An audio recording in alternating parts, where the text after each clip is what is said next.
Hello and welcome. I'm Dr. Sandra Marie, your host for Wild Soul Gatherings podcast, Happy Hour for the Spiritually Curious.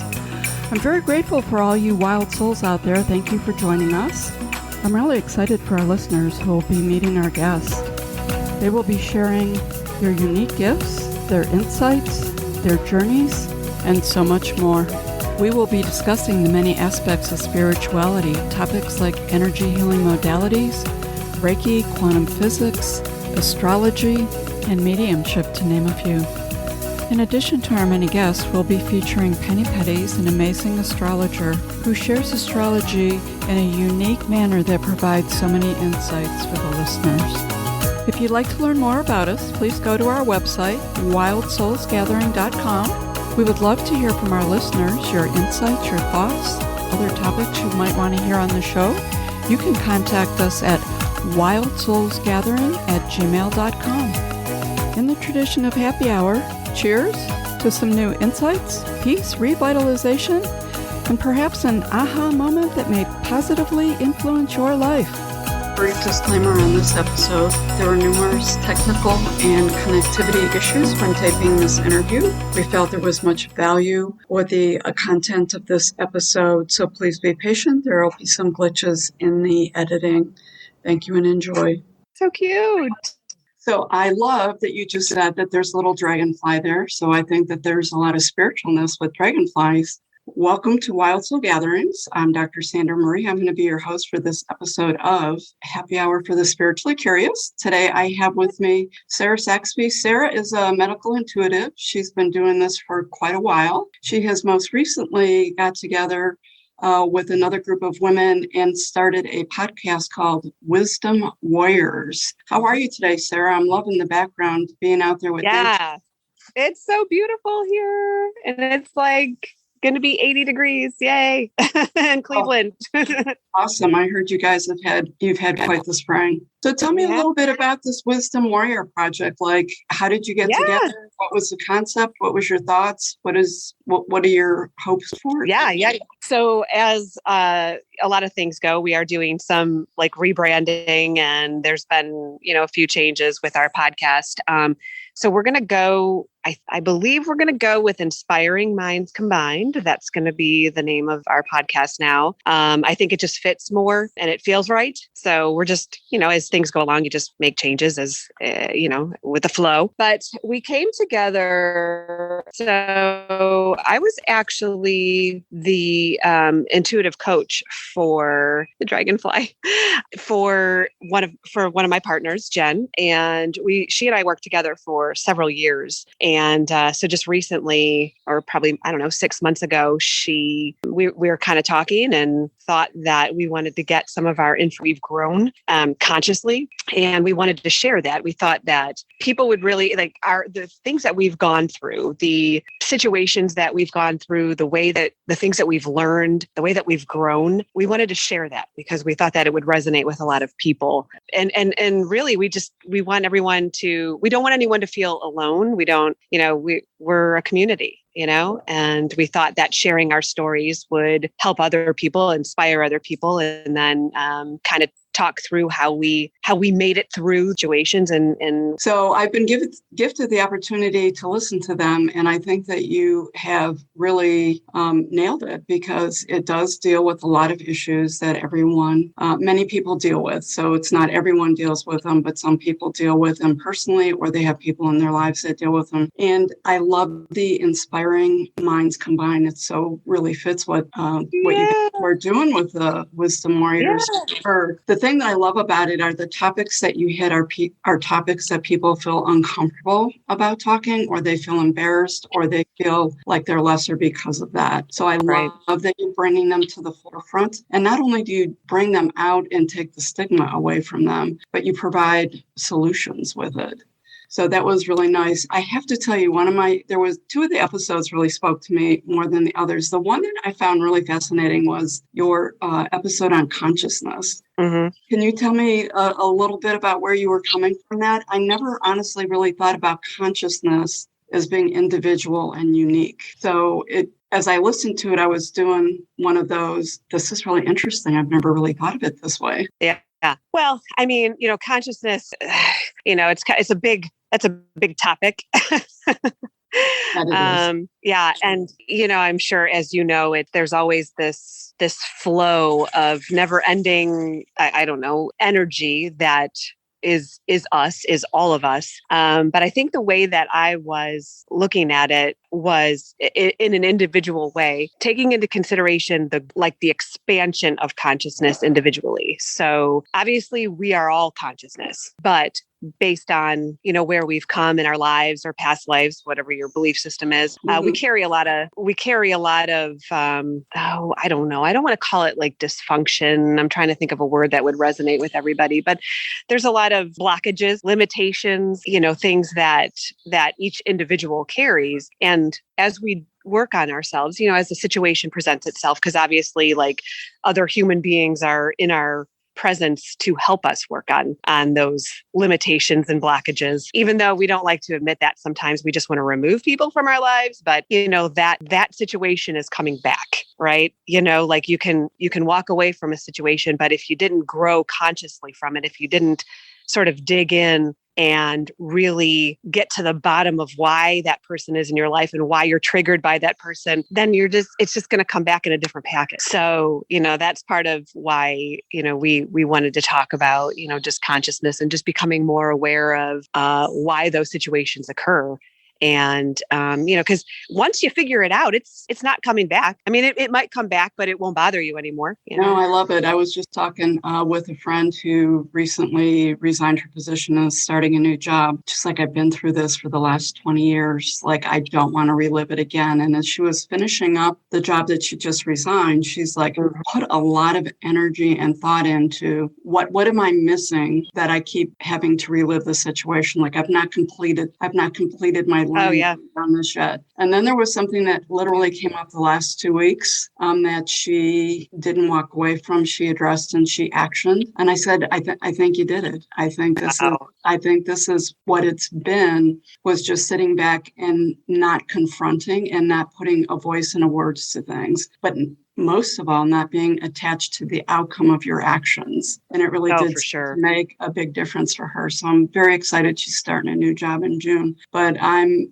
agree. We do all have our own unique patterns that the universe and that, we all have a different perspective of why we're here on earth. That perhaps is something we created to learn and grow spiritually, for sure. I have to tell you, the other episode that I loved was What is Normal? And I thought, oh my God, I can't even believe they're going to touch this. What is normal? Like, as soon as you guys started talking, I just started laughing. Because, we've talked about that, honestly, for decades, and everyone's normal is very different. But I'm all ready to start this new movement. When someone said, well, what is the new normal? And you said, I think the new normal is happy. The new normal is let's be happy. I was like, yeah, let's be happy.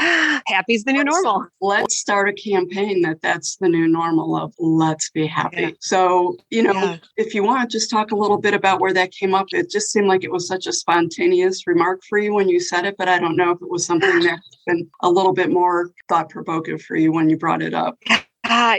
With our podcast, we literally would just get together and we wouldn't even know what the topic sat down. That's how we want it. It's like, I just want to be spur of the moment and capture what we're all thinking at the time and whatever we're channeling, but as far as, I don't want anyone to think that like, oh, I sit around here like on a cloud all day long and I'm just like, la, la, la, I have some really tough things that I deal with, and that I'm currently dealing with actually, and trying to figure out, why I allowed some things to happen or what it is about what I'm carrying that, that keeps me limited, and, but I know, I feel it. I feel that undercurrent of consciousness that is all that's wonderful. That's all that's health and all that's happiness that it's like our right to tap into, and we can do it and we will do it. But, we've been conditioned to believe that it's like life is like this uphill battle and all these bad things happen and people, bad things happen to good people and good things happen to bad people and all this. And there is a universal perfection to all of it. But if you don't really understand that, then you feel like a victim, right? And that's like spirituality 101, is to get out of that victim mode and realize that, take responsibility for where you are and to try to understand it. And you got yourself here, and how do you get yourself out? But, I don't want to stress anybody out by going, well, heck, I've been from things on the outside, like I feel like I've done a lot of, what do I want to say? Like we really don't have to worry about physical, most of us, food and shelter, thank God, right? Like it's not like revival in that regard, this survivationally for us, or, where we try to not get triggered by things. And that, I think underneath that is just looking for that happiness and trying to be, or we, cover things up by, I don't know, going shopping or gambling or, all these things where we're really just trying to find that inner happiness. And it's not an easy process. And there's a lot of looking at yourself, right? And a lot of admitting that, like we've allowed ourselves to get to the situation that we're in. There is a happiness. We can tap into it, but there's a lot of layers. It's like peeling an onion, right? It's like there's the layers, and each time you peel it, you connect again. You face your fear, or you do something completely. Only doing things out of your comfort zone are going to get you to that inner happy, are going to peel a layer of that onion off. And so that's what I do. That's what I help people do, is like peel those layers to get to that inner happy. Doesn't happen overnight, but I guess it could. Never say never. I was going to say things happen spontaneously for sure. And honestly, we probably could have a pretty in-depth conversation about what is happy and, how does that feel and what does it look like? So let's go backwards with that. I know that you're an intuitive coach. Actually, you and I was just thinking before we connected, I was going to say that we go back about 4 or 5 years, but I feel like we go back about 7 or 8 years when I started doing math to it. Time goes really quickly. And you were actually going through a lot spiritually at that time, and you were making some pretty significant moves with your spirituality and really declaring it. So can you tell me a little bit about sort of where, like, did you grow up being the spiritual person? When did you get sort of on that different path with it? What did that look like for you? Yeah, I think if I look back as a kid, people, I think law of attraction kind of resonates with the masses these days. It's sort of it's a easier concept. And when I was younger, I always understood the law of attraction. Like this is really funny, but in my 20s, this is kind of a silly example, but, I'd be at the mall with my girlfriend, and I would see, say a shirt on the rack, and I'd go, oh my God, it's the most perfect. This is exactly what I was looking for. It's, I got to get it. But it would be full price. And then so I'd say, you know what? Like, if it's meant to be, it'll be mine, right? So something so silly, but, I would walk away from it. And 2 weeks later, I would be at the mall, and I'd go, oh my God, there's the shirt, and it's like 70% off, and it's the right size and everything, So I'm like, it's meant to be mine. So, as like silly as that sounds, there is some level of, restriction and allowing what's yours to come in, So even as a child, I believed that. I believe that, kind of holding back on something and allowing it to come in if it's really yours was the way to do things. So I think I had a bit of, consciousness around that even as a little kid. And my parents didn't really push anything on me, any sort of, religion or any sort of concept. They were sort of clean slates. So I think that helped. It helped me. Clean slate is huge. Yeah. Right. So, there wasn't any pushing. And then somewhere around my 20s, I wanted to put a name to what I was thinking or believing. And I wanted like-minded people. I wanted to gravitate, I wanted to pull some like-minded people in. And so for me, I did throw that out there in the universe that I was looking, for something more concrete, I guess. I was searching Buddhism because I felt like Buddhism kind of resonated with me a lot. And so I was Googling that and finding out what was in the area. And then I said, what was that? Like, what is it that Madonna studies? So I searched like red string or something like that. And I was like, oh, Kabbalah, and I went on, Kabbalah.com and started reading it. And I'm like, no, this is it for me.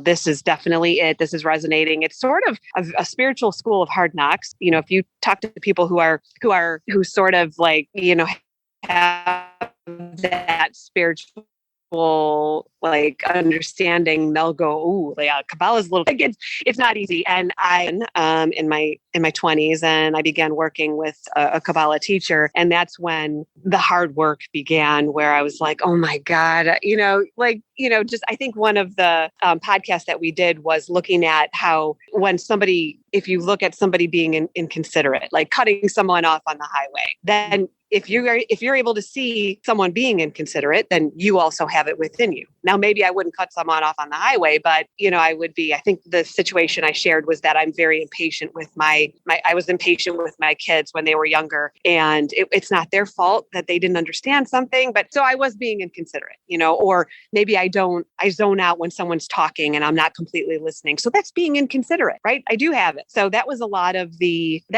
spiritual work that I started to do, and started to realize that I carry these issues myself, and how do I start turning that around? So that's that's the very beginning of my spiritual journey, and there's a lot of facing things that I never thought I was going to face, like some issues, and it was really hard, but I had to take that hard look. Like I literally thought I would like vomit, some of the things that I was going to do and had to face. But once I did it, it was like the world opened up, and I felt like like I went to my next level, and then you're at the bottom of your next level, and then you got to work your way up again, Oh, I really appreciate you sharing that. And that's a lot of what Happy Hour for the Spiritually Curious is about. So it's sharing stories. Everyone's path is a little different. Yeah. Kabbalism worked for you. You looked at Hindu, and it was like, I can buy into this, but it really didn't resonate that much that you were willing to make the commitment. Yeah. What we want to do is really expose people to a lot of different things. I, like you, have searched many different things, and some things resonate and some things don't.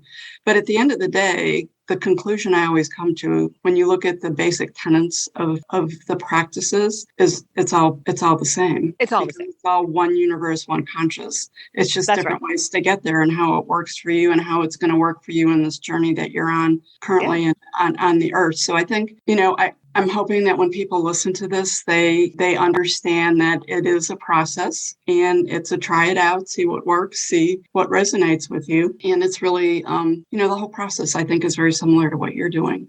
We're looking to help people live a better life, help people be more connected, help people be in the new norm of happy, right?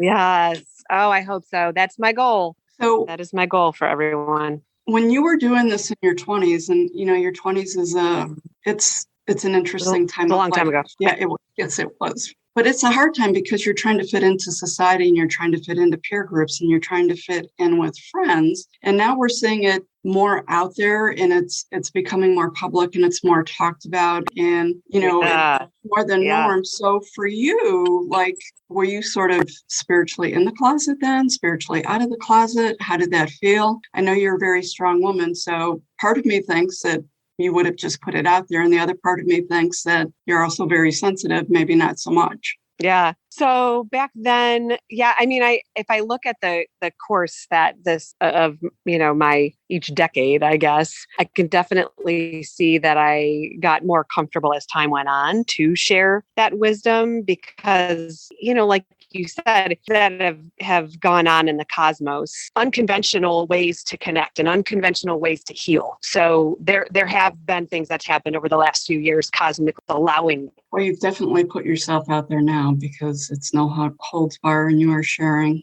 You're sharing your deepest parts of your journey with the listeners out there to connect with them and make a difference in their lives. Our dragonfly's still here. Oh, beautiful.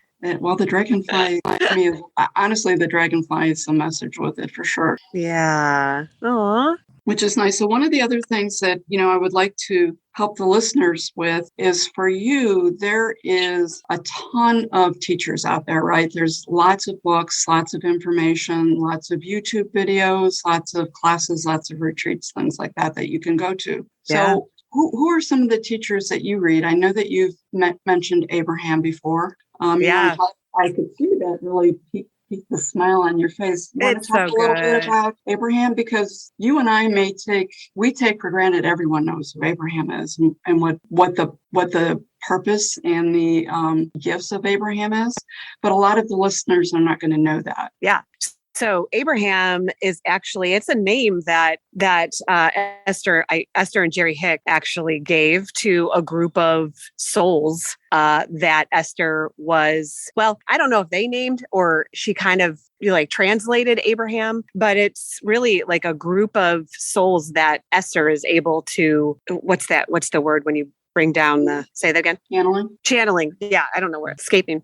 So she channels this group of souls, shares their wisdom and, basically about how the universe works and law of attraction. Your thoughts really create your reality. And I think a lot of spirituality, a lot of practices will teach that very same thing. But what Abraham teaches is that any sort of feeling is just an indicator of whether you're getting closer to your soul or further away, because your soul is perfect and in every way and feels, 100% connected and prosperous and healthy. And, there's no issues on your soul side, right? On the higher realm. So when we're feeling anxiety or when we're feeling sadness or, depression, or that's a feeling sort of indication that you're getting further away from who you really are. What they teach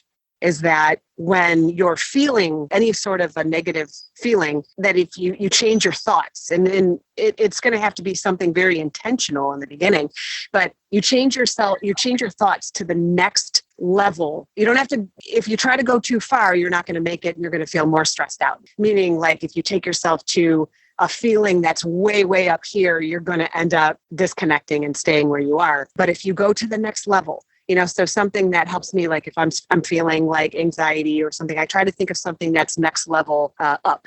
So maybe, I'll think of, my daughter's scoring a goal in soccer or something. Like it sounds, so minuscule or whatever, but it does change your energy to something one level up, right? So that's what you're trying to do, is just keep going up and up, where you change your thoughts and you'll start to change your reality. So, there's a ton more to it, but it's a really cool concept. But it does take some effort at first to do. Get yourself out of that funk. Yeah, it's you have to put intentional energy. Yeah. Absolutely into that. So I know that you do intuitive coaching and that you've done that, I want to say, for a couple of decades. Yeah. Okay. Yeah. So tell me a little bit about how you became an intuitive coach and what it is that you do when you have clients. Yeah. So the Kabbalah Center and its teachers really taught me. Everyone would not take credit for it. They would say it's all the light, right? They just helped bring it to me. But part of what I started to do was I went to school for holistic nutrition, and I studied for 3 years with a naturopathic physician and learned so much. So that's how I opened my business. It was a holistic nutrition business. But as I was working with people, I realized, most people don't need to be told what to eat. If you're eating garbage, right? And it's okay that you do, but if you're not feeling well, there's something something has to change. But I realized that most people know exactly what they need to eat. The problem is much deeper. It's, how do I stop, eating XYZ and, because I know it's bad for me. Sure thing. You can rest assured that if there is something that you're into, it's probably the problem, right? Sadly, we don't want to think like, oh, it's not the coffee. It's never the coffee, but it probably is. So, but anyway, our problems run much deeper. And when I was working with people, I started to just allow myself to be a channel of whatever it is that they needed to hear.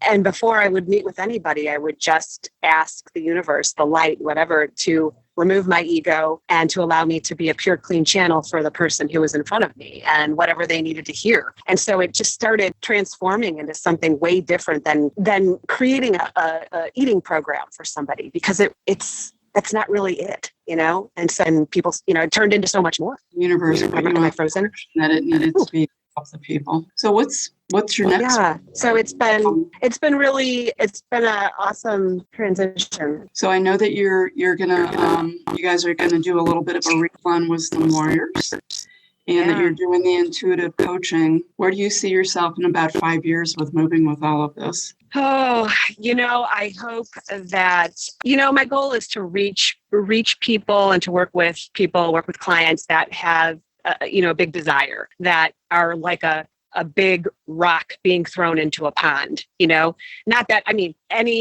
I just want to make a big impact. I want to also be that big rock being thrown into the pond and the ripple effect that the big rock, the cog on the board, like everybody's moving everybody else, right? But some people are a bigger cog and have a bigger reach. So, I hope to bring in clients that are ready to work, that are ready to make big changes, that, I pray that I can help them see. The podcast is the same. It's, again, trying to reach people, helping people know that they're not alone. There's no judgment here, with any sort of path that you decide to take. I just hope that what I say resonates with people.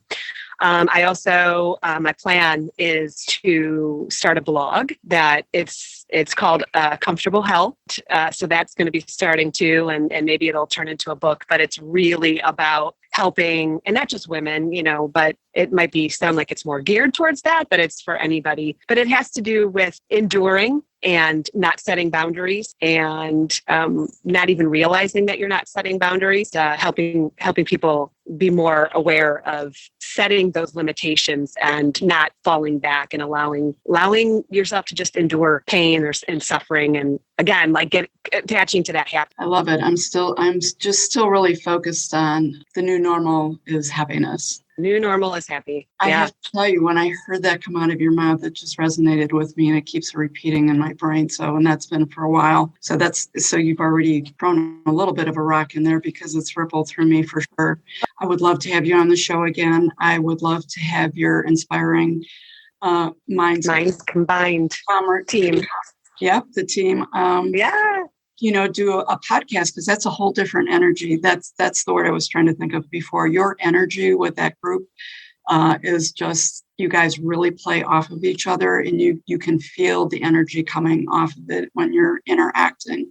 So you guys have some great chemistry that you're doing, and I'm sure the rebrand, I think I listened to one of the episodes, which is the two of you for the rebrand, and it sounded really good. Your energy and your good just flows so nicely, and it went nice and smoothly. So I do want to thank you for being on this episode of Happy Hour for the Spiritual. Thank you. So fun. I know. I thank you for sharing your life. I know that that's not sometimes always easy, but that you see the value in it, and that you trust me when I tell you that you're making a difference. Good to know. I will include all of your information and updated information on our show notes and our website. Again, thank you, Sarah, for joining us today. I'm excited to listen to your new podcast, Inspiring Minds Combined. And to all our listeners out there, thank you for joining us today. And remember, embrace your wild soul. I'd like to thank our guests for joining us for this episode of Wild Souls Gatherings Happy Hour for the Spiritually Curious. To find out more about our guests, how to contact them, or detail on this episode, please see our show notes. You can also visit us at our website, wildsoulsgathering.com. We would love to hear from our visitors what you thought of the show, what you would like to see and hear in the future, questions you may have. You can contact us at wildsoulsgathering@gmail.com, or visit us on our Facebook page, Wild Souls Gathering Podcast. This is your host, Dr. Sandra Marie, sending each of you peace and love. Until we meet again, embrace your wild soul.